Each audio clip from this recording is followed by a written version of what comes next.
From the book Seven Biblical Portraits by Father Richard McAlear, OMI, chapter entitled Longinus. The scripture, seeing the way Jesus died, the centurion cried out, "Surely this is the Son of God."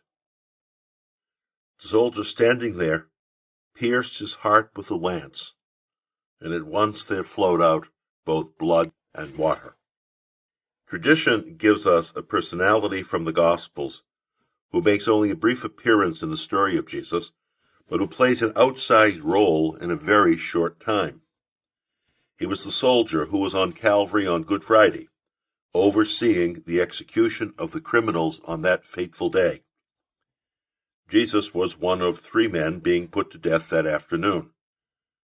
As Centurion, he was in charge of this public display of Roman justice, and as such, he found himself responsible for the crucifixion of Jesus. He did 2 important things that day that would ensure that he would always be remembered by the Christian community. He pierced the side of Jesus with his lance or spear, and he proclaimed his faith in Jesus, the Son of God. He is known to tradition as Longinus. This was certainly not his real name, but rather it is one taken from the Latin word for spear or lance, the weapon that he used to break open the heart of Jesus. He will always be remembered as the one who pierced the side of Jesus, causing the flow of blood and water from his heart. In Christian art, in almost every image, painting, sculpture, or representation of the crucifixion, he is shown standing there with his lance at the ready, if he has not already thrust it into the Lord's side. His other memorable action was his public proclamation of Jesus as the Son of God. We know very little about this man, but tradition has kept alive certain facts for us. He came from the mountains of central Italy, from the Abruzzi region. His city of origin was called Axium at the time, but is now called Lanciano, after its most famous citizen, since Lanciano is a dialect and a corruption of the name Longinus. After Longinus was mustered out of the Roman army, he returned home, and he continued to proclaim and to profess to everyone and to anyone who would listen that Jesus Christ, the one that he crucified and pierced, was in fact the Son of God. Longinus shared his faith throughout the entire area, and he is credited with evangelizing much of central Italy by his testimony. He planted the church in that region through nothing more than the strength of his witness. The soldier who was responsible for the execution of Jesus became one of the great evangelists in the early church, proclaiming Jesus, establishing the church in central Italy, and bringing many to faith. He was, after all, an actual witness to the great events of salvation. The words of the gospel can also apply to Longinus. The one who has seen has given testimony, and his testimony is true. He tells the truth, and he testifies so that you too may believe. More than being just an eyewitness, he was someone who participated and was personally involved in all that happened on the hill of Calvary that fateful Friday. He was an instrument on Calvary, and he was part of the fulfillment of Scripture. He was also an instrument in the later part of his life as he shared his testimony and proclaimed the gospel to many. Longinus could testify to what happened.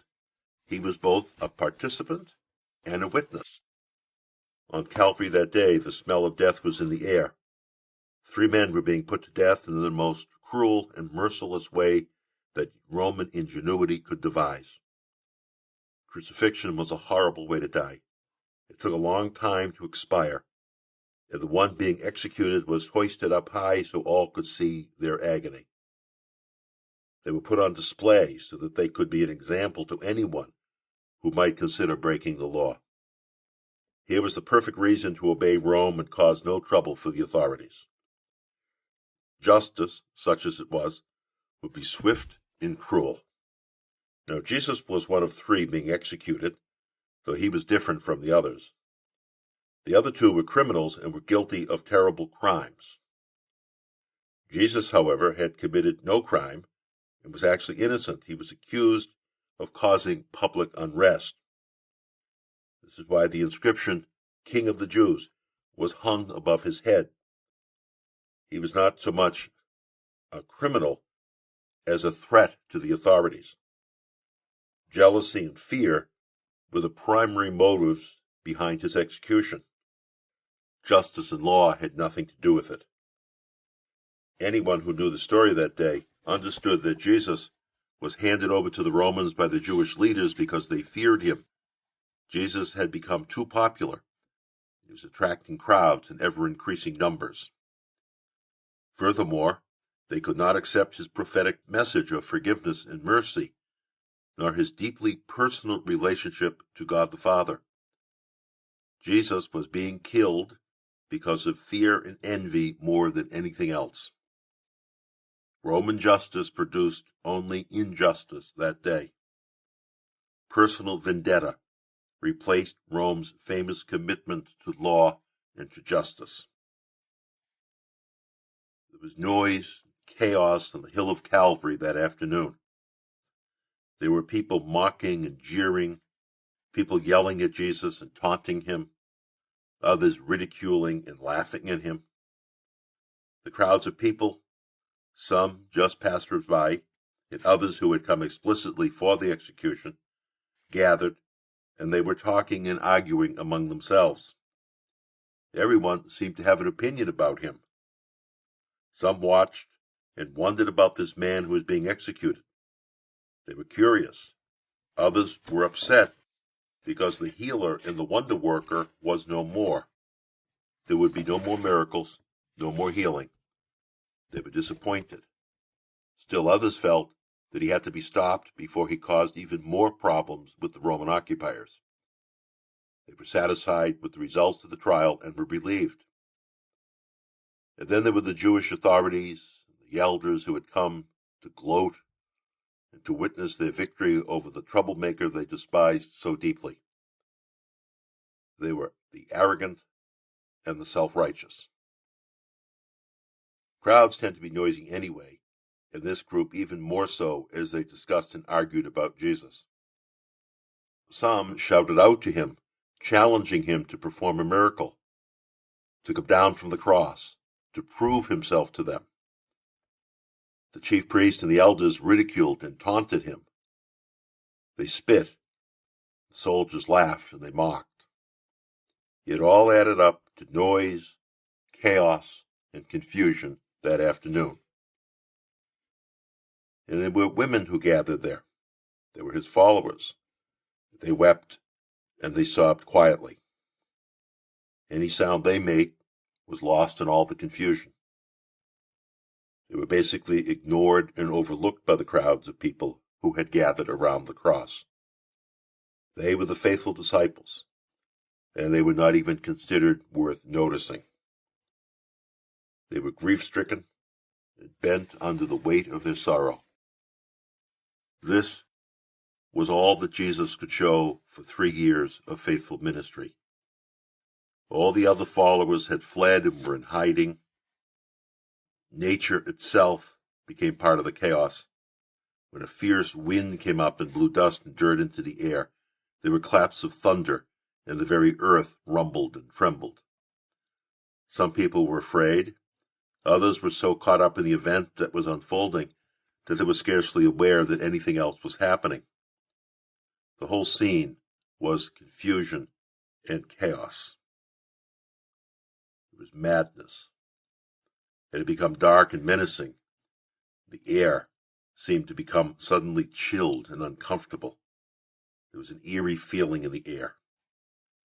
Just the night before, after Jesus had dined with his disciples, he told them, "This is the hour of darkness when Satan reigns."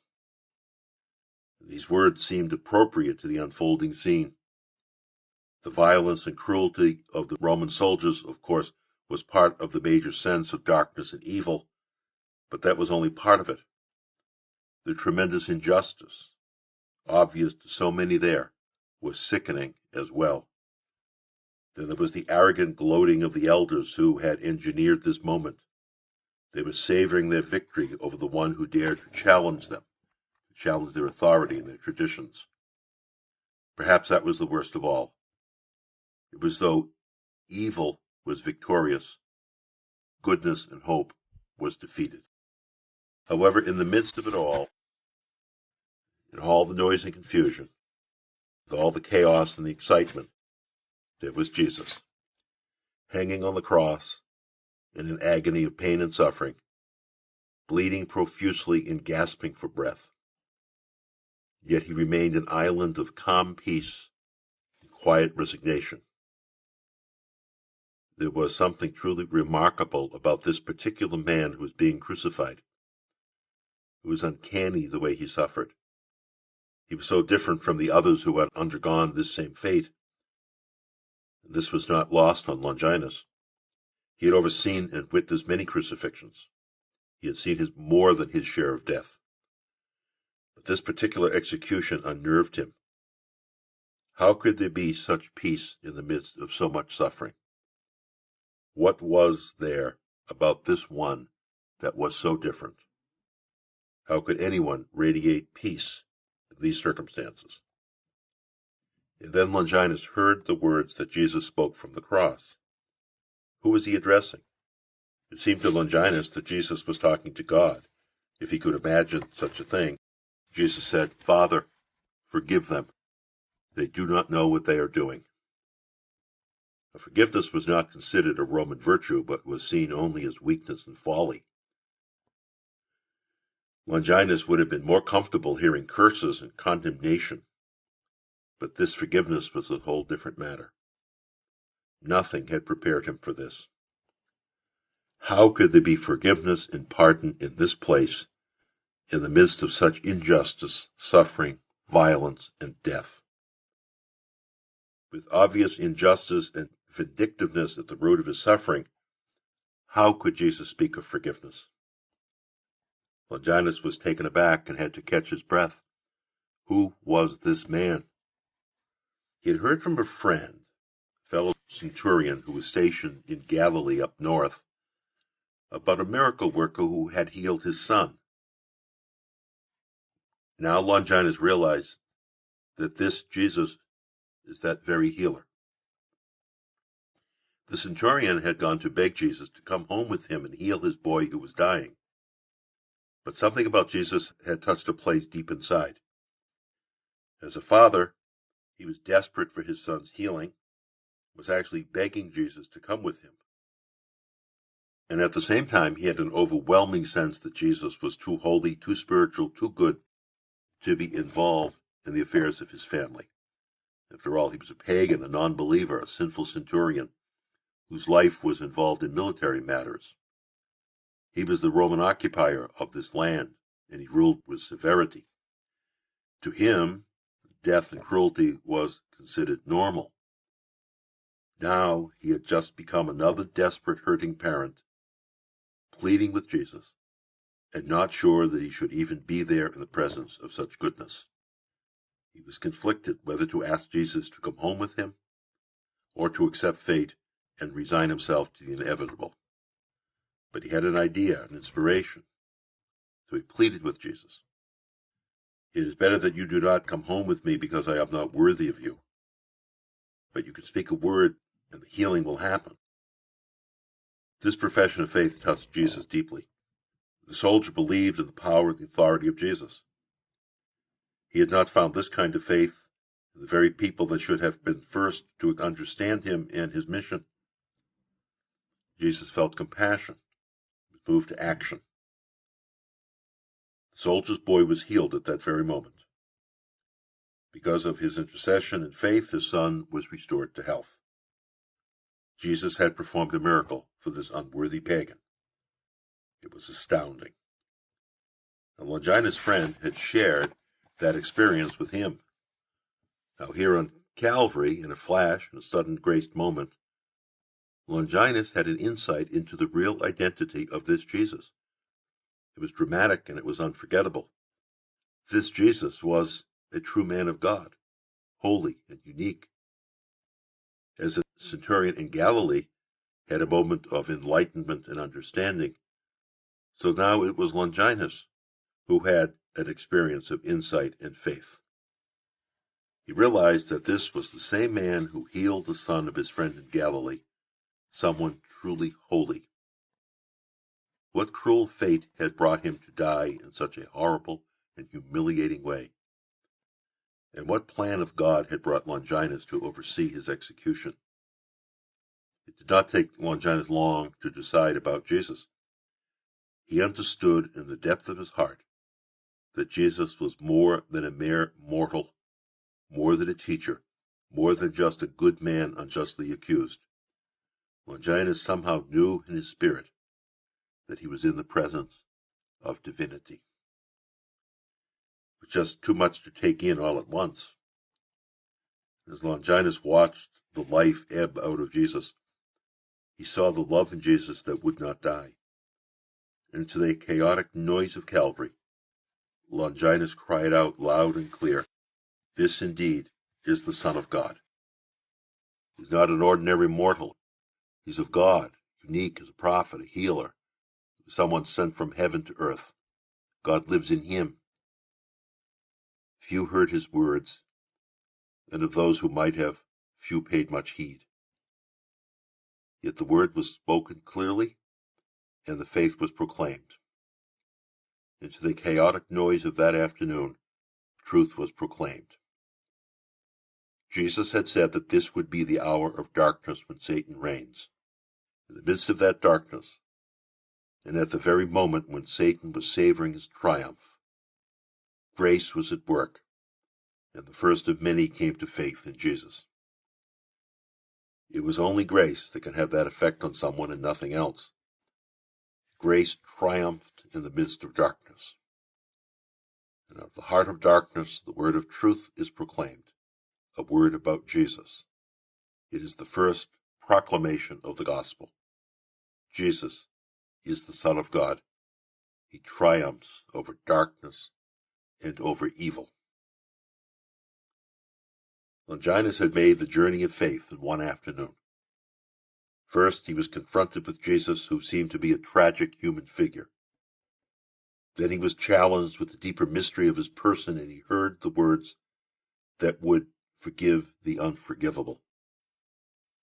Longinus was hearing the uniqueness of the gospel message, which is the unconditional forgiveness of sin.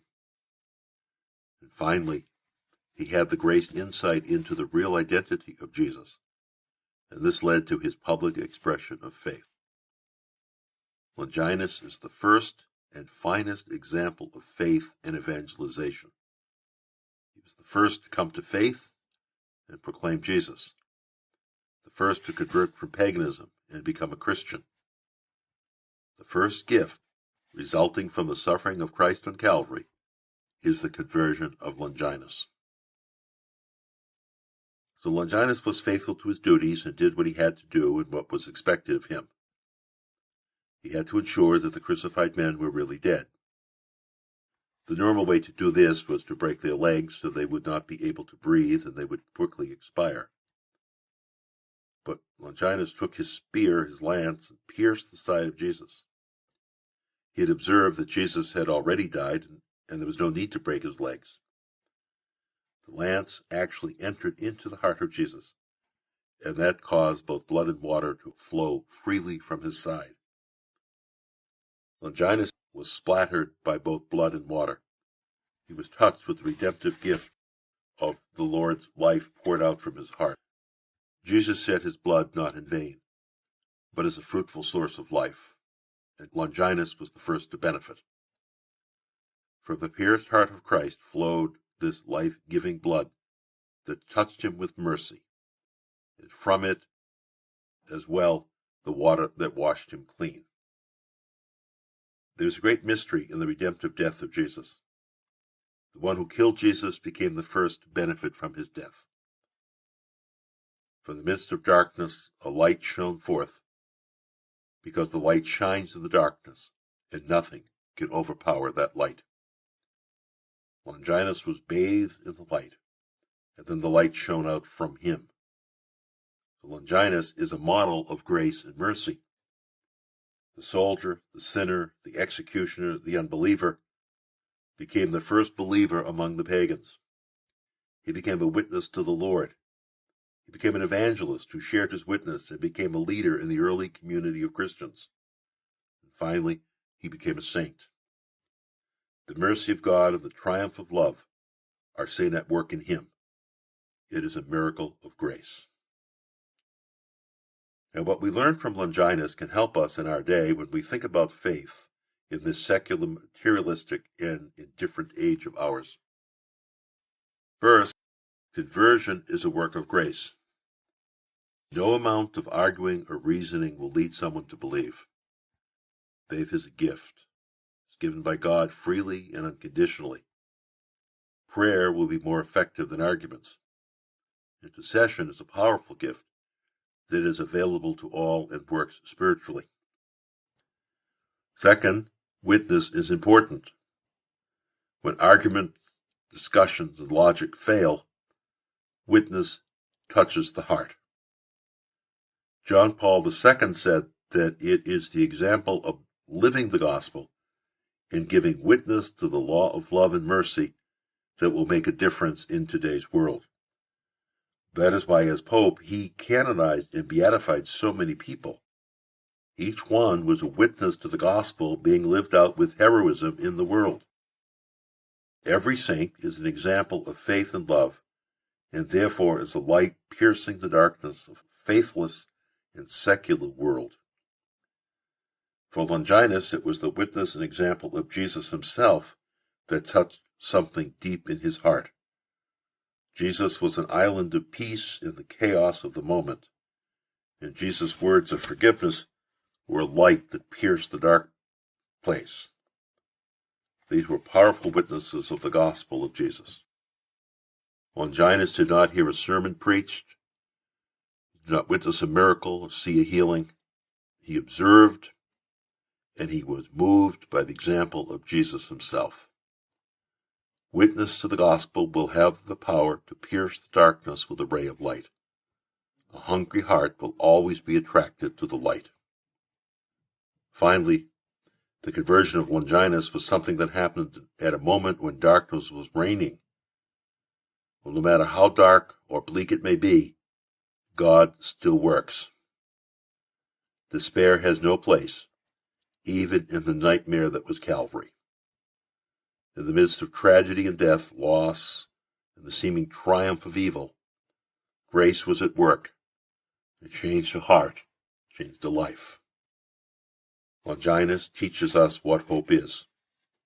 No matter how dark the darkness, no matter how strong or terrifying the evil, God still has his victory and will triumph.